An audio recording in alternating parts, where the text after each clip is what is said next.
Thanks for coming out tonight. We really appreciate it. I'm Kim Fish, Falmouth Housing Coordinator, and I just want to take a quick second to thank the Senior Center for allowing us use of this beautiful room, and FCTV for recording tonight. So just to let you know, they are recording tonight.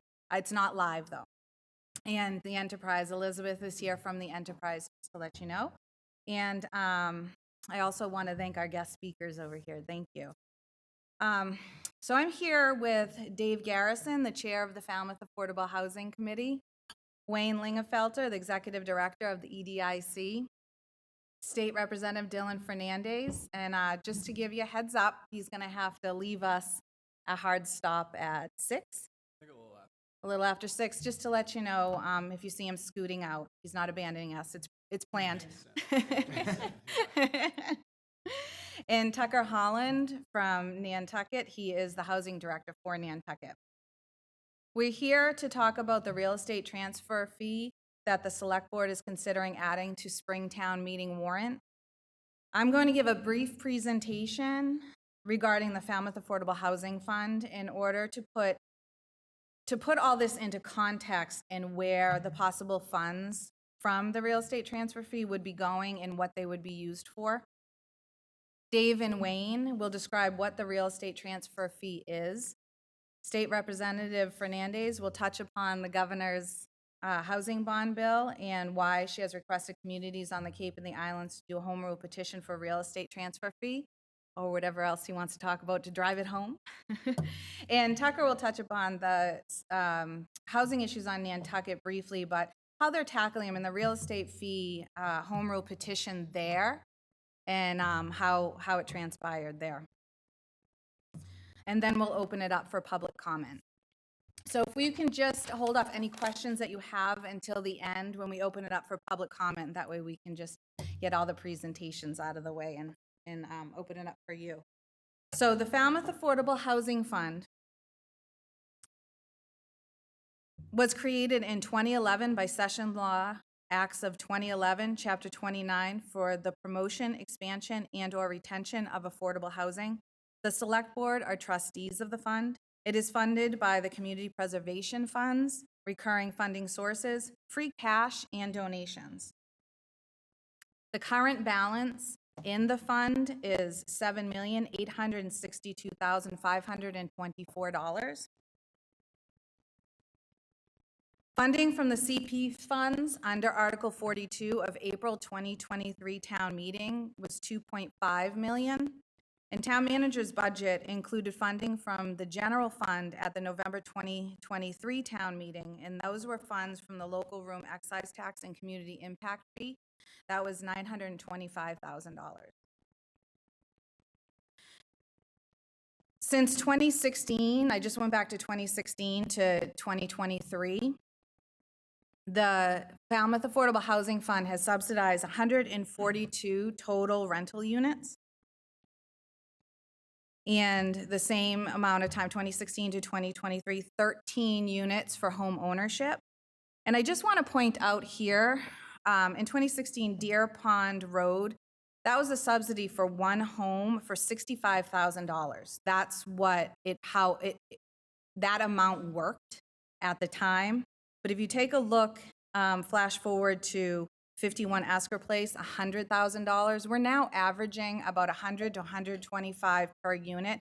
This is a number that ebbs and flows because of the construction costs and what the developer, how they can make these numbers work by making them affordable. I just received a letter of intent on a project for the fund, and their construction loan is 9% interest.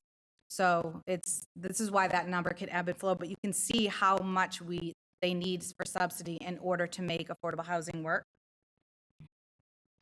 So the next is going to be their potential future projects. This is an estimate and only potential projects that we are aware of as of today. Some I just can't disclose yet because the developers have come. They need anonymity until they make their projects public. And if you take a look, if all these come through, they will be in total, give or take, about $8.2 million. That would give us a deficit of $337,000. and we'd be in the red. So this is why we're trying to generate more funds to go into the Falmouth Affordable Housing Fund. So in summary, the Falmouth Affordable Housing Fund has invested many affordable housing projects.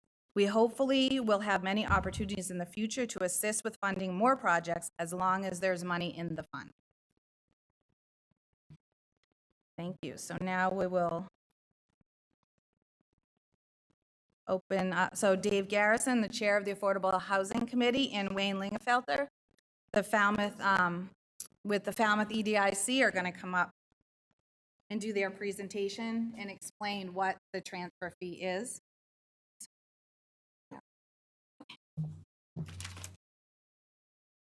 Thank you, Kim. Welcome, everybody. As Kim said, I'm Dave Garrison. I chair the Town's Affordable Housing Committee, and I'm very pleased to have this opportunity to present our committee's recommendation that the town adopt a real estate transfer fee with proceeds to be used for affordable housing. As part of the presentation, I'm going to share the podium with my colleague, Wayne Lingafelter, who is the Executive Director of EDIC. Wayne's been helping our committee develop this proposal for several years now, and he's been a huge help in advancing the idea to this stage in Falmouth. Our town needs to continue to ramp up its efforts to attract, develop, and retain affordable housing. The lack of affordable housing options, both rental and for sale, across a wide swath of incomes presents an existential challenge for us all. Responding to this challenge requires public resources. Kim's slide on that you just saw on the status of the Falmouth Affordable Housing Fund makes it clear that we need to augment the annual flow of revenue into that fund, and to do so consistently year to year, to be sure that there are sufficient funds available in the future. Now, an additional tool in our toolbox of revenue can and should be a transfer fee on all residential real estate sales. I want to talk about what the components of that program would be. First of all, it's a fee charged on residential real estate, not commercial. And in the structure of these of the fee, there are a number of exceptions. The fee, first of all, the fee would only be charged on sales of residential property where the sale is above $1 million, and only on the amount in excess of the threshold. On the exception side, there are a variety. Actually, it's a long list, but examples include it would not apply to property transfers and divorce settlements and transfers to government or nonprofit organizations. The way the fee has been structured and the way the governor's proposal is structured is that the fee could be anywhere between 0.5% and 2% of that incremental amount above the threshold. And the amount would be set by the locality. Our committee has recommended that for us that the fee be set at the 2% level. And importantly, and matching up with Kim's slide, these funds would go directly into the Falmouth Affordable Housing Fund. So, Wayne, come talk to us about the number. Yep. Directions beforehand. There we go. Okay. Good evening. Wayne Lingafelter with the Falmouth EDIC. I'm just going to give you some quick context based upon real data that helps you understand the order of magnitude of some of the variables we're talking about here. As Dave mentioned, there's really two that come into play. One is the threshold above which this fee would apply, and the second is the percentage of the fee that would apply to that, that amount of money. We thought it would be helpful just for you to see the type of volume of sales that has been generated. We're using realtors' data from the Cape and Island realtors. And what you can see here is that we've broken this into two different tranches, the above $2 million sales and the above $1 million sales, to give you a sense of it. I picked 22 and 23 because I think, as everyone would appreciate, The 20 and 21 data were pretty dramatically impacted by the COVID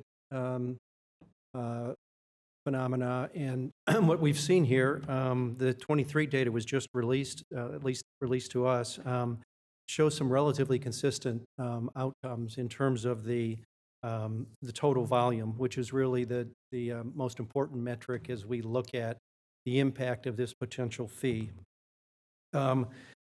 I would point out that while it's not on this slide, there actually were a total of, in the total pool of sale transactions for Falmouth in 2022 and 23, there were almost an identical number of sales, just over 400 transactions that took place. So what you see here is that there's roughly, we're talking about roughly a third, if you look at the units that were sold above $1 million, roughly a third of that total are what we're talking about having the potential fee contributed from.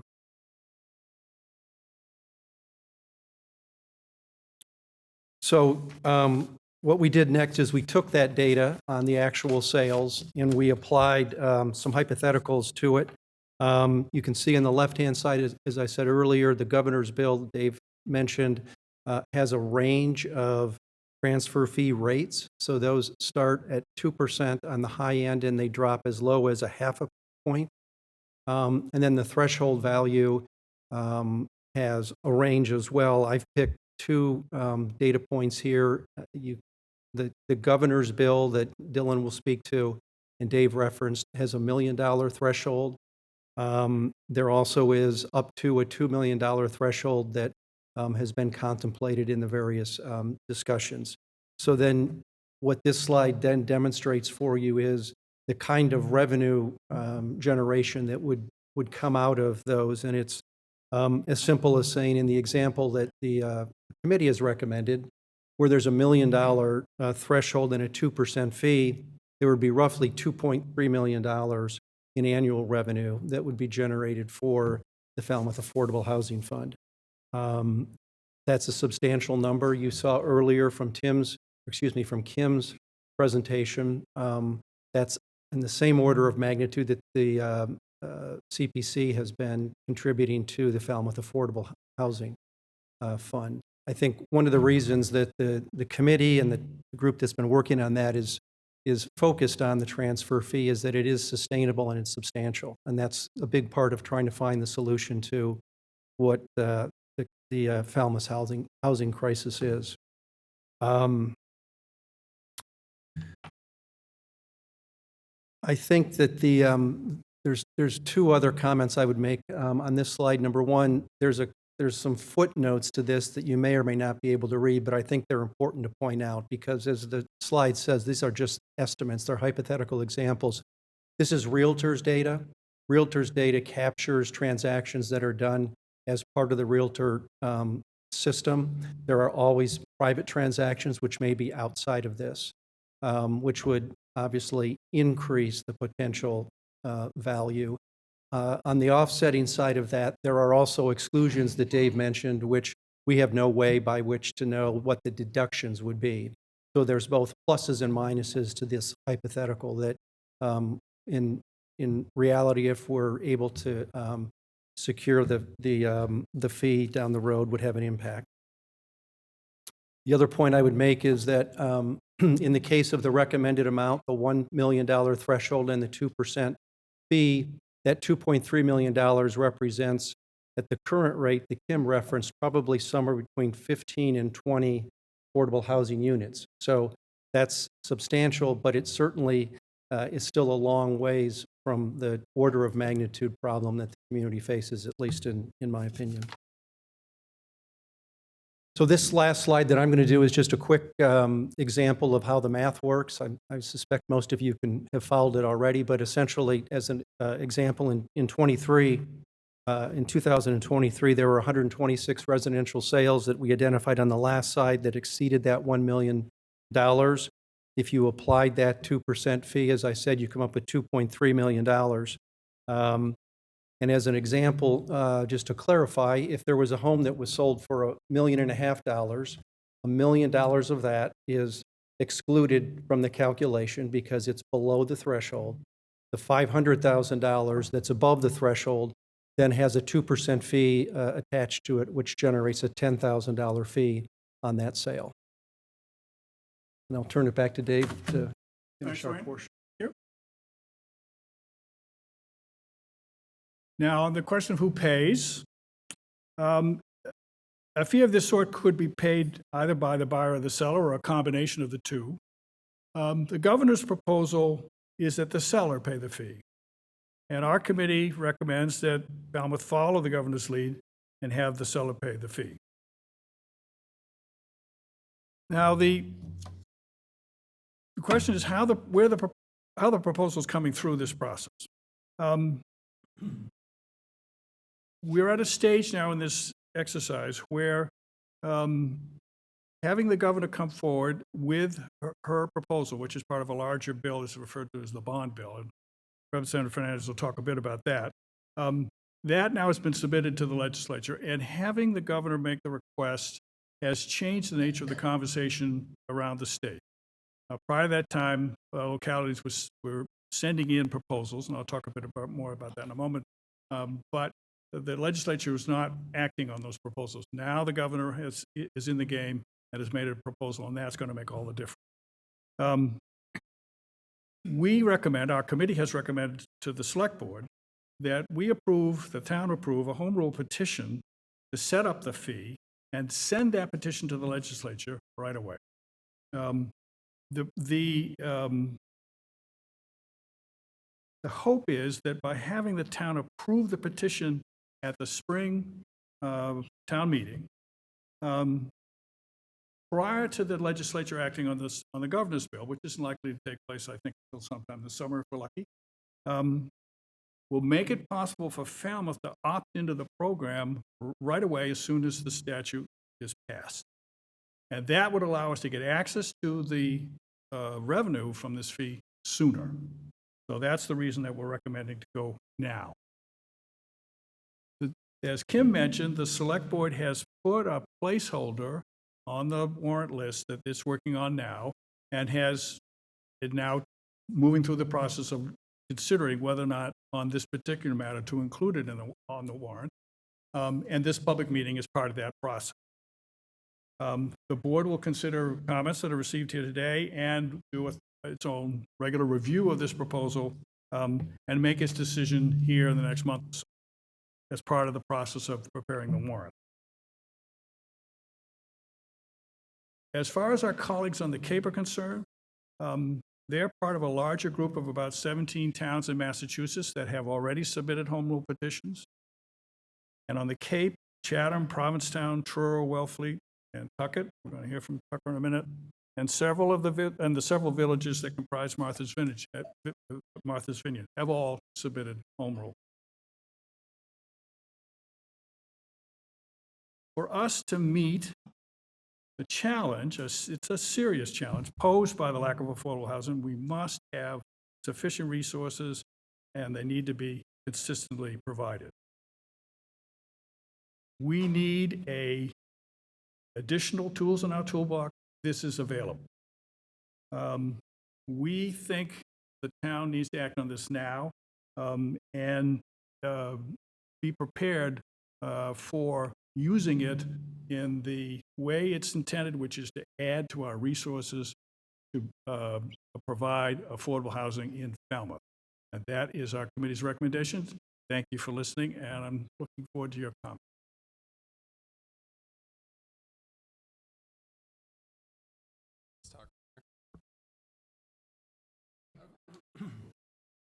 People hear me with this? Still red, I'm green. Is that? Am I on? Okay. I don't know. I think you're good. All right. I'm loud. Well, it's good to be with you guys. This is one of my favorite topics. And this is one of the first bills that I filed when I got into the legislature in 2017. And I wish I could take credit for it, but I can't. That goes to Nantucket. And so Nantucket filed this as a home rule petition.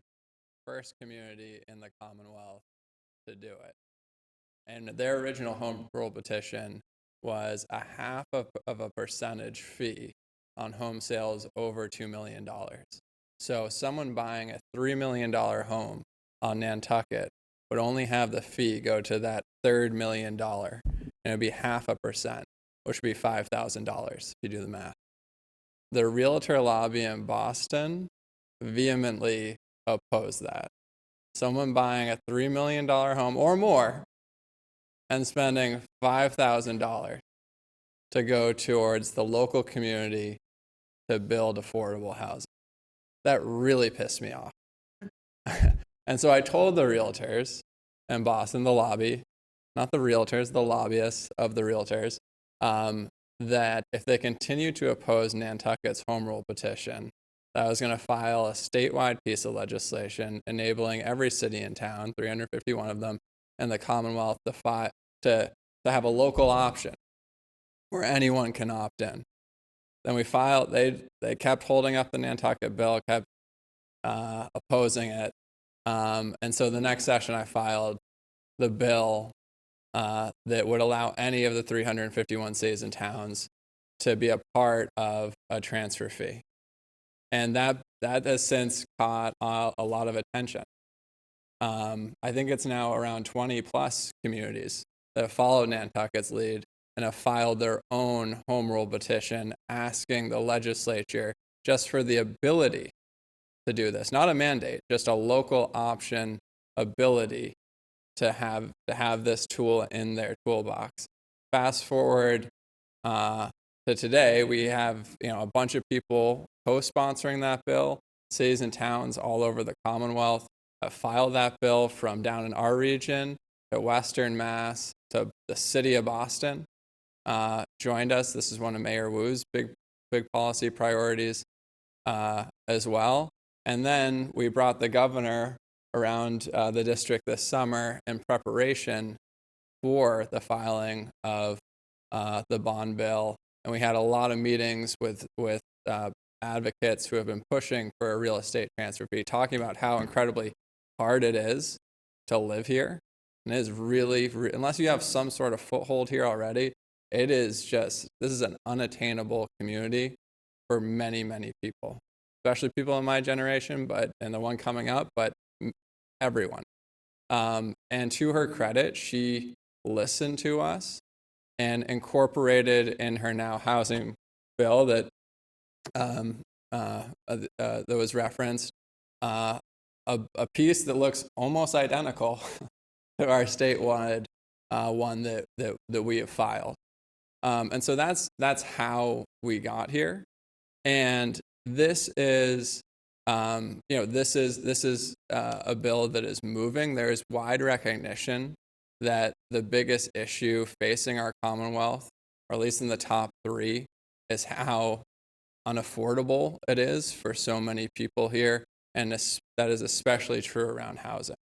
And so what this bill does is enable local communities to impose their own transfer fee. It's the one that you guys are looking to do is fits right within the parameters of what is in the governor's bill. So $1 million is the threshold. You can go above that. Town of Nantucket will probably do at least $2 million exempted. The Vineyard, I could see going well over $1 million as well in terms of an exemption. And you can adjust that over time as well. And so we're looking at a minimum, only a fee on the second $1 million of a home purchase. And so for a lot of people coming here, buying their second home, spending a couple $1 million, this is a rounding error, right? Like they're not gonna not come here because they're spending $5,000 on a $3 million home on Nantucket. That is not gonna sway their decision. And in the meantime, municipalities need this money because it is a designated regular source of revenue, which they can then go borrow off of, bond off of, 3, 5, 7x the dollars that they're bringing in, and have much greater impact in raising money to support housing. And so when you're thinking about this, there are many ways they can do that too. That could be building new housing, that could be buying housing and putting in some sorts of deed restrictions and other restrictions to make it affordable. It could be used to negotiate with developers who are coming in and doing 40Bs. Falmouth is close to its 10%. It's not there yet. But if a developer, some are good, right? A lot of them draw a lot of press for how contentious they are.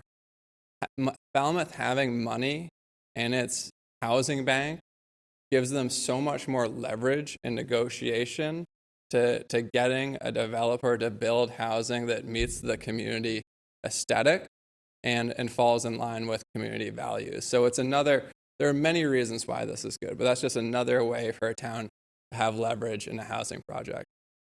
Happy to get into more details of how a transfer fee works, or talk about, by the way, Nantucket and Martha's Vineyard have had transfer fees for the better parts of 2 decades that go to a land bank. So this is something that we already know can work, and we know how it works, we know how the mechanics work. So Tucker and I are happy to discuss that. The other piece I want to mention that isn't transfer fee related is that in this bill, and this is something that we advocated for from the Cape and Islands, there's a seasonal communities designation in this bill that I think can be just as important as this transfer fee piece in terms of housing in our neck of the woods. And so this is a piece that is going to be specific to the state and looking at how seasonal communities are different from the rest of the Commonwealth in terms of their housing needs. So there's money there, tax incentives for people to rent their home year round in seasonal communities. And I think you're also going to see this be something that has a much higher average median income AMI threshold for people to be able to apply for what we call quote unquote affordable housing. Right now, it leaves out this big middle income class that of our teachers, firefighters, the school administrators, and that can't afford to live here as well. So I see that coming in tandem with the transfer fee piece to be really impactful to the town of Falmouth, and really the whole Cape and Islands and kind of the Berkshires too, that also deal with the seasonality of our communities. So I think I'll stop right there, if that makes sense, and turn it over to you. I will just say, in terms of this home rule petition and the purpose of it, you guys filing it is helpful in terms of an advocacy tool at the state level. I wouldn't file it and be like, this is going to pass exactly as it is. What's going to happen, there's a lot of cities and towns now that have filed it. And so if you guys remember, and this is similar to the short-term rental tax legislation, Airbnb legislation. So the town of Falmouth filed that for a number of years to the legislature. Provincetown, I think, was actually the first community in the Commonwealth to file short-term rental Airbnb tax legislation. A bunch of other communities filed their own home rule petitions on it. Boston filed their home rule petition on it. And eventually all of these home rule petitions, showed the State House that this is something that people really care about, and maybe they should kick their butt into gear to actually do something about it.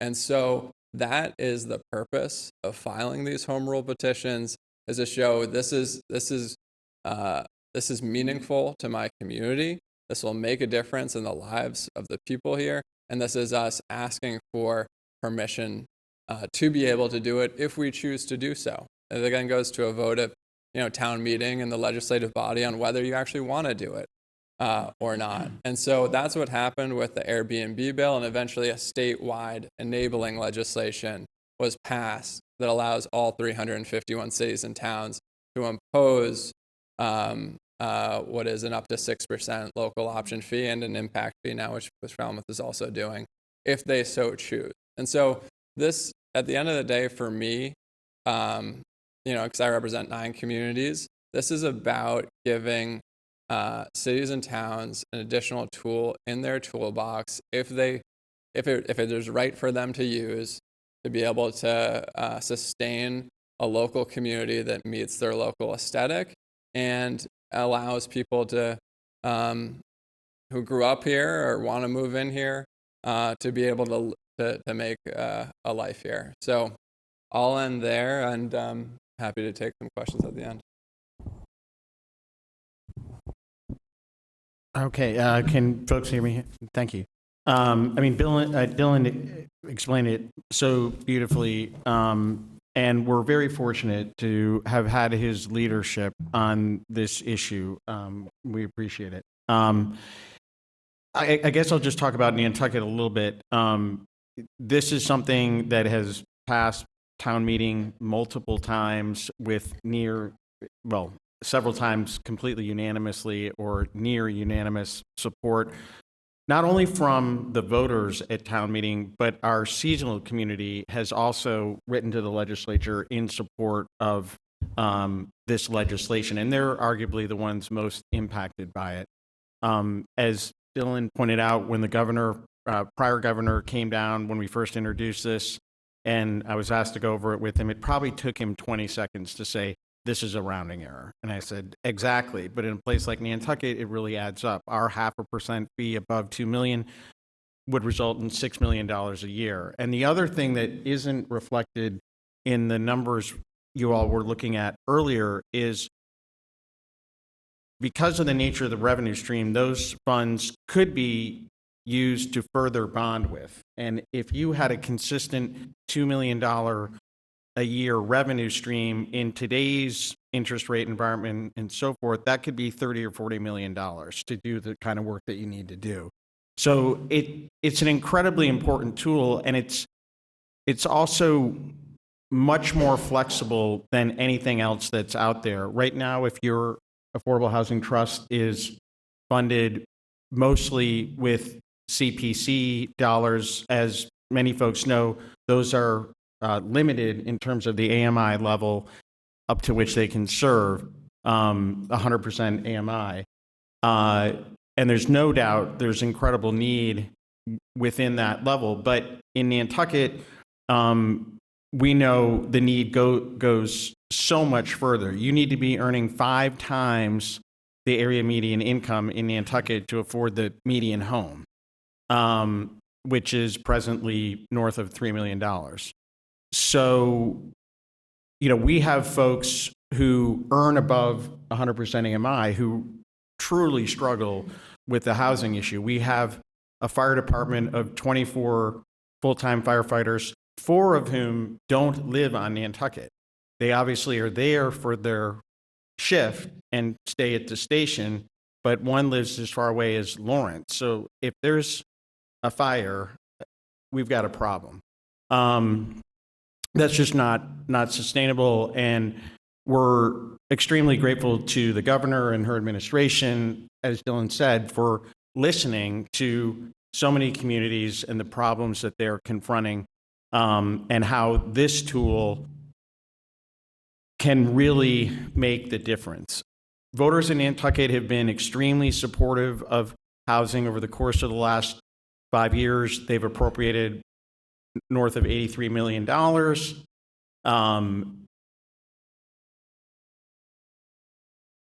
We bring in roughly $2.5 million a year in CPC funds. Those have been used to bond twice at $5 million a pop for $10 million.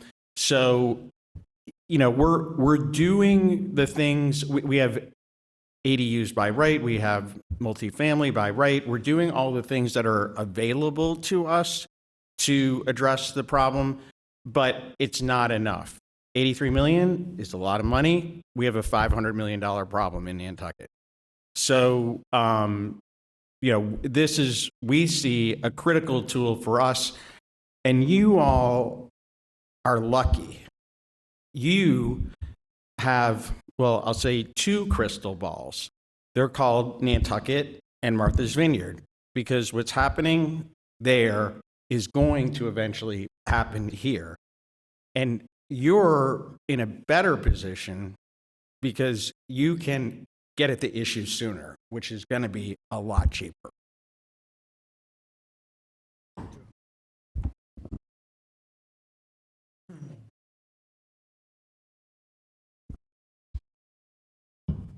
Thank you, Tucker. So I think it's early on our agenda, but I think we can open it up now for public comment.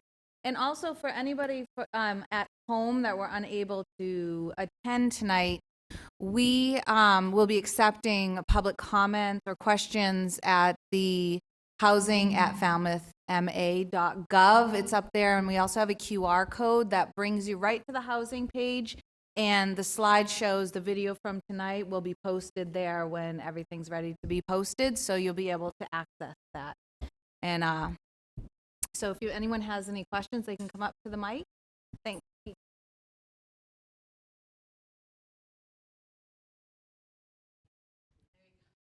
Good evening. Thank you for hosting this. My name is Andy Brothers. I live at 26 Karen Ridge Road here in Falmouth.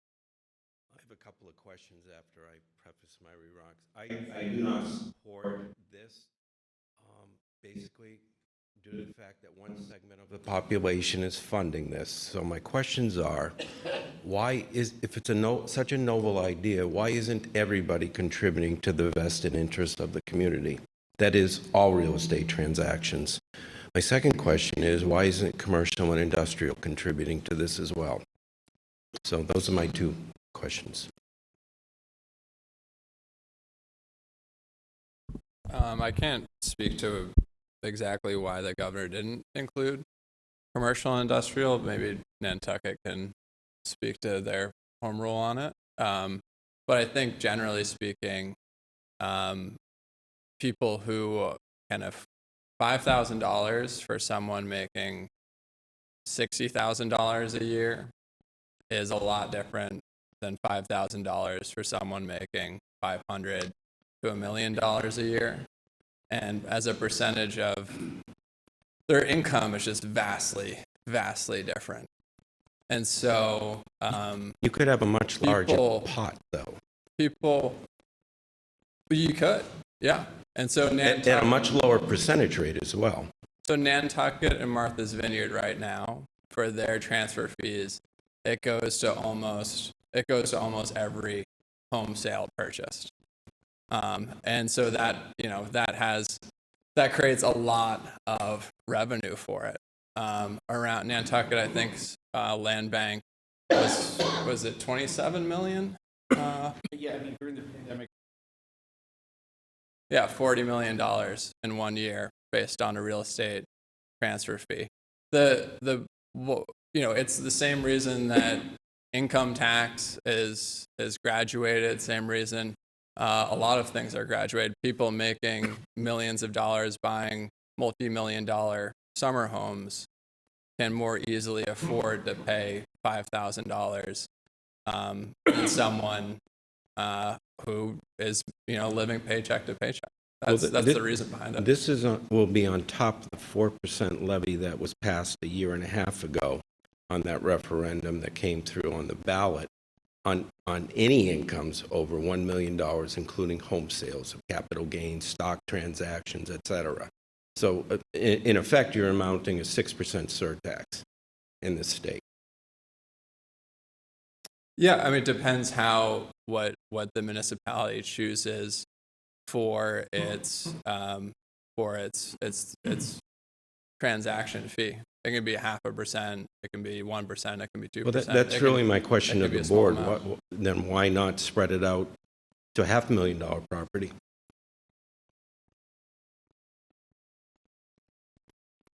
Well, it's the same answer. Like, people who are buying that property make considerably less money. But you said that you're recommending the governor the seller pays for it.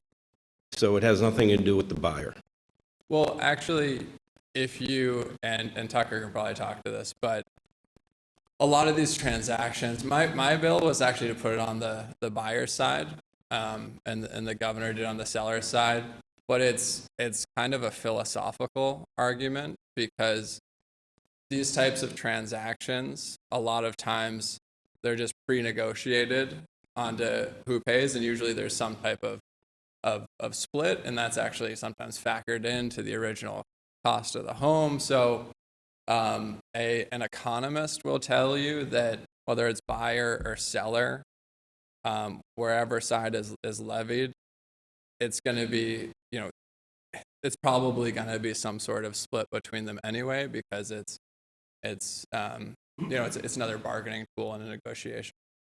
I don't, Can I take a crack at this? Is this on? There's a practical reason, I think, why we would go in this particular direction. And that is because this is the train that's about to leave the station. You are right that there are other ways to come at this. There are choices to be made about the threshold and the fee and all the rest. But we have a situation here now where you've got, as the representative said, you've got a number of communities in the state that have indicated an interest in moving in this particular direction, focused specifically on residential sales with a threshold. So if Falmouth is going to be able to take advantage of this undertaking, we need to follow that pathway. It just as a practical matter, if we shifted gears and came up with a different proposal and sent it to the legislature, the history with these home rule petitions is that the legislature is not going to act on them. And so nothing will happen. And we can't afford to wait in Falmouth and have the perfect be the enemy of the good. So at a practical level, I think it's important that we take advantage of this opportunity that the town has and to find a way to fit in to the structure that is likely to be approved so that we can proceed ahead. So for me, that's an important consideration in the decision about what to do now in structuring our proposal. That may not be satisfactory to you in thinking about are there other ways to do this, but at least it's a real-time consideration as we approach this prospect. Thank you. With all due respect, that's political expediency. And you can really broaden this out if you choose to, from commercial, industrial, and have all real estate transactions contribute. If it's such a large issue here, then why not have everybody contribute to the problem? You're picking out one segment, one demographic profile, and say, these people are going to fund our problem. And I object to singling out anybody. I thank you for your comments, and these are definitely going to go to the select board. They're going to hear all comments here and take them all under consideration, so we really appreciate that. Thank you.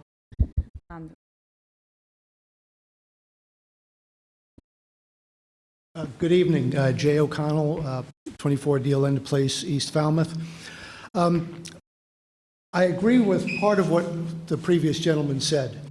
Not that everyone should participate. I realize that, especially younger families don't have $5,000 or $10,000 more. They're scratching enough money to get just the down payment together. But I do think that we should seriously look at commercial real estate transactions. I mean, as you said, Representative Fernandes, this bill probably is not going to come out identical to what it is right now by the time it goes through the meat grinder that is the legislative process. I would suggest that somehow we put, at least put the notion forward that this could be done on real estate, commercial real estate. It would, number one, raise a lot more money, because this is an existential problem. People, my son's age and younger are facing, trying to be able to live in this town. So it could raise more money that way, or even lower the burden from 2% to 1 to 1.5% for residential properties. Could we, in our home rule petition, include commercial real estate? It may not pass through, but would it at least show the legislature that this would be something we would be interested in looking at and we would wish that they would consider seriously? Yeah, I mean, the short answer to that from my perspective is, understanding that what you're sending is, as I explained and that you understand, is more focused on a messaging document, Right. Than getting it exactly what will be the end outcome if the governor's bill even passes, right? Then, you know, I from that perspective, there's no reason to not have some sort of, you know, wish list on what you think it would look best to meet, you know, Falmouth or any individual town's needs that is filing a home rule petition. Yeah, I think it should be open to all transactions, all commercial transactions. Let's face it, those are going to be big numbers. That could raise some serious cash. Well, I'll defer to these guys because they're the ones. These are the writers of it. I just follow the state one. Okay, thank you very much. Hi, I'm Laura Moynihan with the Falmouth Housing Trust. We are very much in favor of this petition. Being a nonprofit building affordable housing, the numbers that you see on the screen, it's only going to get harder and harder to build affordable housing. The costs are incredible. Even just looking at budgets today, the soft costs involved, the construction costs, more and more money is going to be requested from the local affordable housing funds as those costs continue to go up. And we have to have a revenue stream. We have to be able to keep up with it. Also, my practice has been as a real estate attorney for almost 30 years. And I can tell you that this fee, a lot of people won't even know about it until they go to the closing. If the analogy is the documentary tax stamps that are now paid on a real estate transaction, as Dylan said, it, in my opinion, in no way affects if people are going to be selling their homes. It's a tax, it gets paid at closing, similar to this tax. Same goes with transactions on the vineyard with the land bank. You know, people don't make their decisions to buy or sell based on whether they're going to be paying the land transfer fee. So I think the documentary tax stamps is sort of a good analogy of how that's just part of the process. If you're going to be buying and selling, you pay those fees, you pay those taxes. I think in response to the issue about including commercial and industrial properties, well, probably one issue there is that you don't really see a turnover in the Cape and the island communities like you might in urban areas. So I'm not sure, you know, those numbers would have to be looked at to see if there would really be any benefit to including that in the process that would, in my opinion, encumber the ability to get this passed at all. You know, the more details and the more complexities there are in these types of bills or town meeting articles, the harder they are to get it passed at the very beginning. So if that is a wish list item, start with this and then move on to that. But my feeling is that you're really, at least in this community, you're not going to have a big turnover of commercial properties that's going to create the revenue stream that maybe makes it worthwhile at this stage to complicate what we're trying to do today. So anyway, I want to wish you all our support and thank you for all your work on this bill. I don't know if this is useful information or not, but in Nantucket, when we looked at introducing our fee, which is similar to yours as proposed in terms of being on the seller, we looked back over 25 years and what had happened with the average home price in America, in Boston, and in Nantucket. And during that period, in America, the average home price had gone up 135%. In Boston, which was considered a hot market, it had gone up 550%. In Nantucket, it had gone up 865%.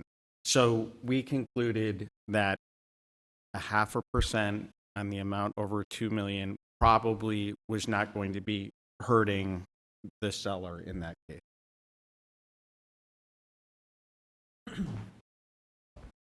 Scott Simmons, and I do support this. I would not support putting it on commercial and industrial at this point, but if it works out, we can consider that, but I would like to see the bill pass with just the way it is. And my question is, how is this fee collected, and what are the tax consequences for the seller or the buyer? Can you deduct it?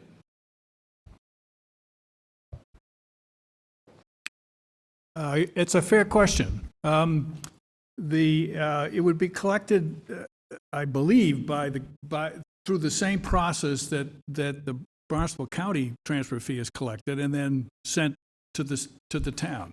That's, in my view, is the desired way to do it, so that the town isn't collecting it directly. It goes through the same process and the money comes over. The process of having to collect the money directly by the town imposes some administrative costs on the town. I'm not sure that we're prepared to take those on. I think there's a simpler way to do it that isn't going to be as expensive. That would be my hope, and if the legislation isn't clear in that regard, perhaps we need to be clear in the way we draft our legislation. I noticed in looking at the home rule petitions from the various localities that have submitted them, there were some differences there. Some were specific about the way that money passed, in the sense of having come directly to the municipality, others not. So I think there are some choices there we have to look at in the drafting of our proposal. But thank you for that comment.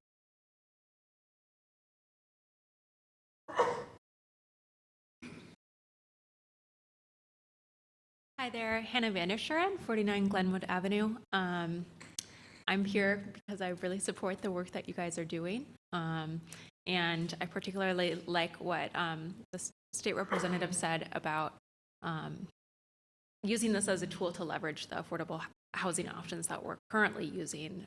From my time in Falmouth, I've seen a lot of projects get knocked down because they don't fit the aesthetic desires of the communities that they're intended to go into. The Saxon Partners project would be an example of, we're in this position where there's a lot of community pushback on a project that's got 300 units and is considered to be much bigger than what this smaller neighborhood wants. But we're there because we don't have, we're not using all the resources that we have available to us, it seems. And so, or for example, the 545 Main Street project, where the rents are even a little bit higher than what we would want to see for people, making the incomes who would desire to live in that property, having a little bit more money in the pot to go into that project to potentially bring that mortgage down for that developer would make a big difference for people here.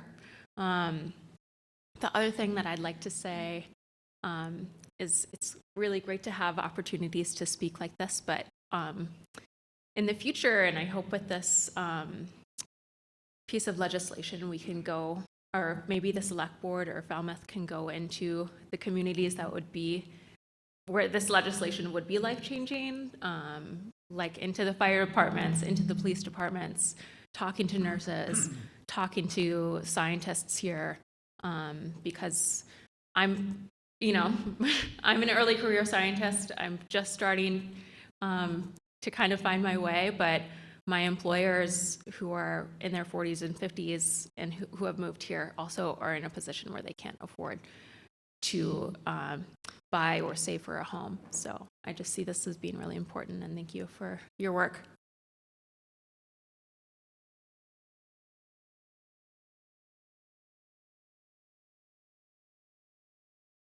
Good evening. My name is Lynn Shad. I'm from 50 Chestnut Street, and I'm a realtor in town. I guess I would like to say on behalf of the buyers that this bill would be as written, in the sense that it would be the seller's responsibility. The buyers are being hit with a lot of things right now: increased interest rates, increased prices of houses. So I would like that to be taken into consideration. And the other would be perhaps there could be a tiered system suggested, that maybe between $1 million and $2 million, it's 1%, and over till $2 million, it's 2%. And maybe it may distribute things a little bit easier, because the median price of the house now is almost $800,000 in Falmouth. So we're going to get to 1 million pretty quickly, because prices are going to be going up. So it might be a little easier to digest. So thank you. Thank you very much.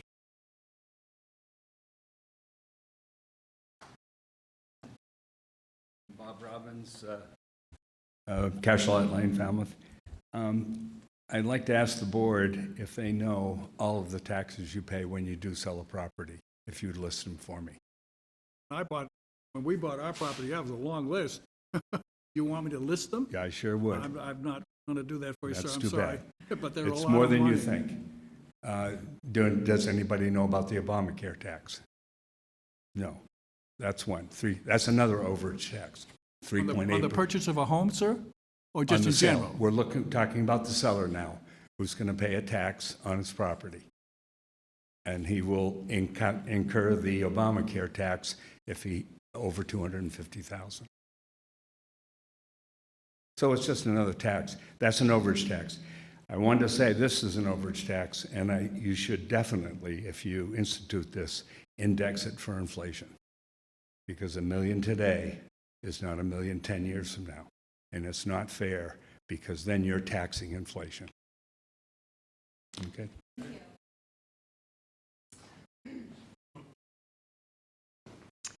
Karen Bissonette, Falmouth Housing Trust.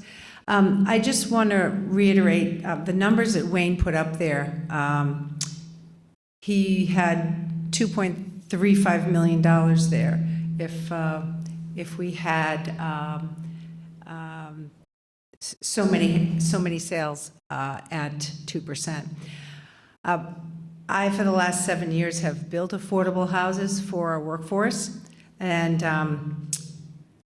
as Kim mentioned, it started off being 7 years ago getting $65,000 from the town, and it's now up to $125,000, which leaves me to raise, after the sale of the house, probably another $75,000 from our community through philanthropy.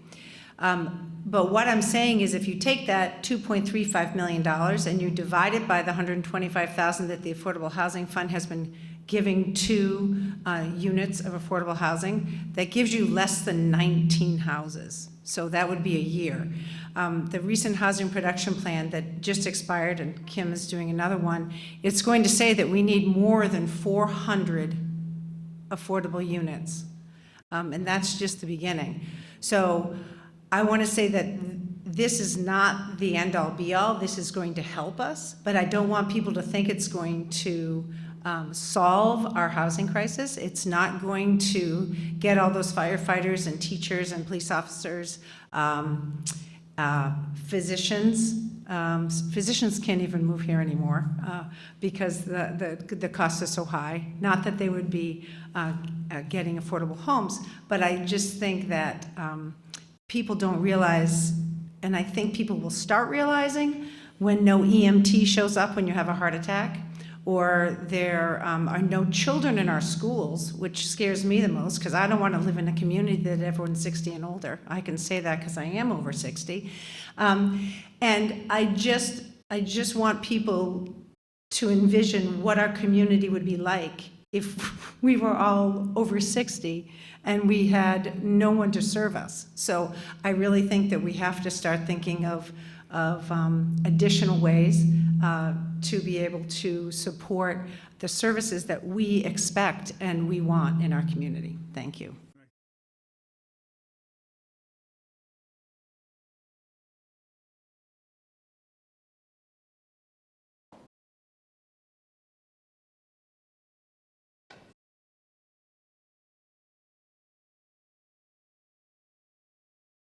So I just want to make sure before we close out, no one has any more questions, because we're actually early. Okay, thank you. I just want to, again, thank our speakers tonight for coming out, and thank you all for coming out and on this cold, rainy night. We really appreciate it. All the comments are going back to the Select Board, and they will, at their February 12th meeting, we will be telling them all the comments that we heard from our public comment. So we really would like for anyone that is here tonight or couldn't attend to email comments to the email address here, housing@falmouthma.gov, so that we can put that together with the presentation that will go before the Select Board, because they haven't made any decisions yet. This is the public comment period.